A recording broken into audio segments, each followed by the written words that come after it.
God's grace sustains us in our struggles. We don't particularly care for the word struggle, and that's where many times believers kind of turn you off when you start talking about struggle. But it's going to be clear to you today that struggle doesn't mean it's just something bad.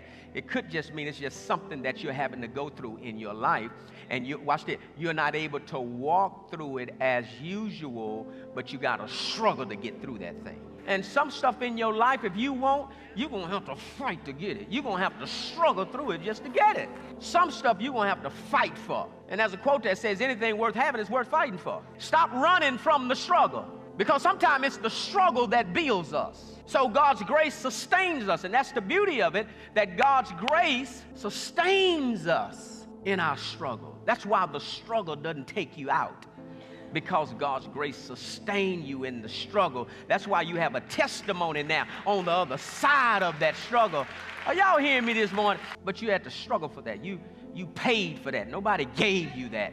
You paid for that. And you paid in your tears, and you paid in your sweat, and you paid in rejection. You paid with people being against you. You paid with nobody believing in you. You had to pay for that by yourself. And when you get there, you got a great appreciation for it, because nobody gave me this. I paid for this. And because you paid for it, if I fail, I know how to get it again, because you paid for it.